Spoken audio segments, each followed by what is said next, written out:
information about their budget.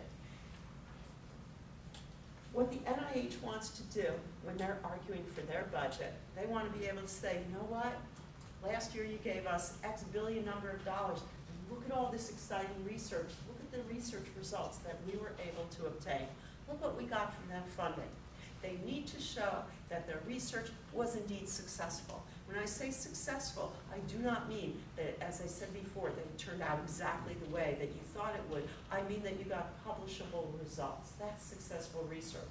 So, in order for the NIH to get continued funding, they're going to go with research that looks promising, that looks feasible. There's that word again, feasible.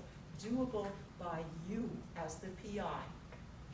Doable by you at your institution, using your resources, perhaps in collaboration with an investigator at another institution who's going to buttress your particular resources if needed, but showing that you have the team of people that's needed to carry out the proposed research. So, feasibility. Feasibility. How likely is it that your research will succeed? And again, I give you an example taken from my own grant where I was arguing our preliminary data demonstrate our ability to carry out the proposed studies. And then I talked to my reviewers in order to show our ability to do the following aspects of what we're proposing to do. This is what we've done. You know what? Maybe we haven't done a grant writing workshop for the targeted population, but we've done targeted grant writing workshops for postdocs, for clinical scholars, for clinical fellows. This is what we've done. It shows our ability to design and develop these grant writing workshops, to track the outcomes of our participants, to do the following. Feasibility. The reason you should give me the money is because I'm trying to show that I have the ability to carry out this research successfully based on what I've already done, based on my training, based on my track record. Feasibility. Review criteria. Are you the right leader? Are you the right leader, and is your team subordinate? K Award, do you have the right mentor? As well as, are you the right person to be trained to become an independent investigator? When I say the right mentor, I don't mean that you need the world's most famous scientist.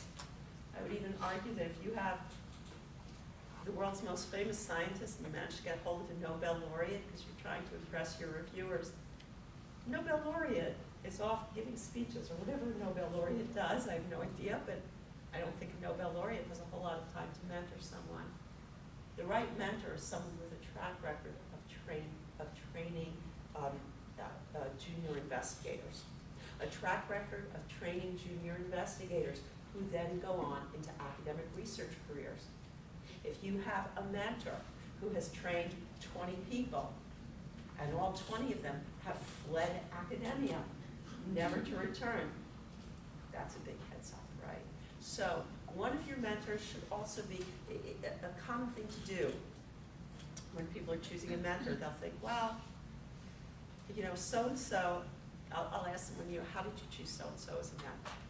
This person, let's say you chose the assistant prof as a mentor. And a person will say, oh, they're such a nice person. I'm sure they're a nice person. But as awful as it sounds, being nice is definitely not necessarily a requirement for being a mentor. It's great, and we would like that. But what we're looking for a mentor is, again, one of those mentors has to have peer-reviewed funding. I would go with someone who's at least one person is an associate professor or full professor. Don't just put around you an assistant prof. Why? Even if that assistant prof is first rate, the assistant prof is trying to climb the academic record himself or herself. It would be very difficult to serve as a mentor when you're an assistant professor yourself. It's just terribly difficult. There are too many things that you're trying to do at that point in your career. So that's what I mean by appropriate mentor. So they're looking at you, they're looking at your data. Do you have data that support the hypothesis you come up with? Maybe it's not hypothesis-supported research. No problem. Do your data support the research design that you are proposing to use? Do you have collaborators in place? But again, you're the leader. So a few last comments about that.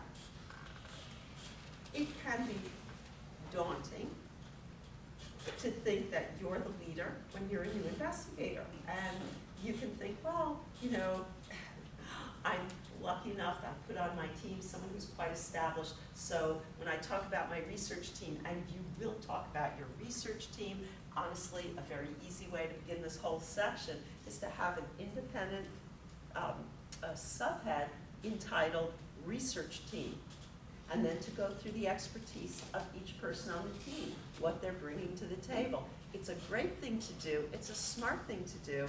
And when you're sitting there looking at those directions again, which are staring at you, say, 6 to 8 pages, and you're thinking, what am I going to put there? Research team.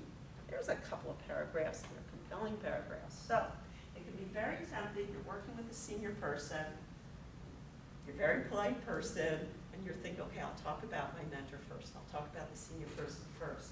And you're going to begin to diminish the idea that you're the real leader of this team. You must look like the leader if you are the PI. You must look like you are the leader of this group of scientists. The NIH advice, and on this I want to be clear, this is not Wendy advice on this last point. This is NIH advice. If you have a mentor who's still at the same institution as you, the NIH feels that including this former mentor, if they're at the same institution, if you're going in for an independent R01, can diminish you. It can make it look like you're sort of riding this person's coattails. It can engender the idea that, again, that you are subordinate to this person, that maybe your name is listed as the PI, but the real brains behind the operation, the real leader, is this famous scientist. Be careful on this one. You must look like the leader.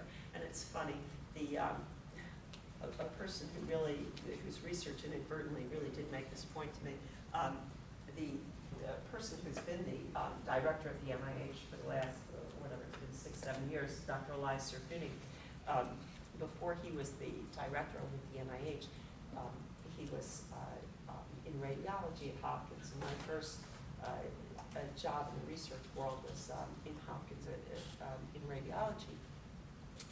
And when I was working on his grants, you know, he was such a powerful figure even then.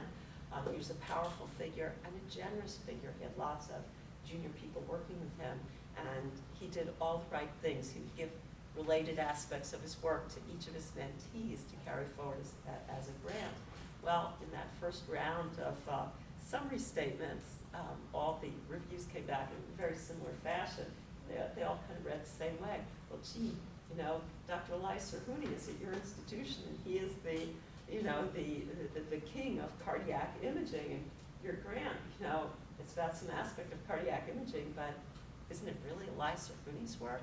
What are you adding? What value added are you putting into this project? So it's funny how life comes full circle sometimes, but I feel like I really did learn from, as I said, from the person who ultimately became the director at the NIH, that no matter who, you know, if you're lucky enough to work with a very famous person, it's great, and if that person suggests to you an aspect of research that's related to their own, they're a great mentor. They're doing exactly what they should do. They're doing it by the book. But make sure that if you're coming in with an R01 where you are the PI, you need to look independent. You need to look like the absolute leader of this endeavor. If there's no getting around it, I would talk over, you know, I'm fortunate to be working with Dr. So-and-so, you know, whose research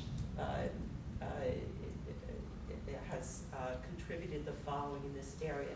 However, this is a related but independent piece of research that is going to focus on a different area, whatever that different, slightly different area is, and then talk about the expertise you have that is germane to this particular aspect of the research. Make sure that this one doesn't come back to haunt you.